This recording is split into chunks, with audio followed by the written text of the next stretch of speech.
Andola Fatime'nin sinesinin yaresine, andola Əsgərinin xırdaca cəhvaresine.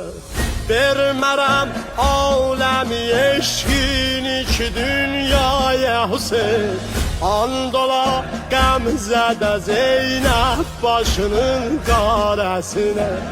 Andola Qəmzədə Zeynəb başının yarəsine.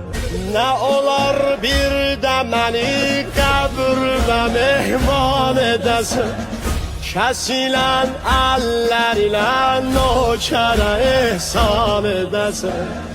Dolanıb əlləri qoynunda məzarın başına, mən deyəm dərdimi sən dərdimə dərman edəsən.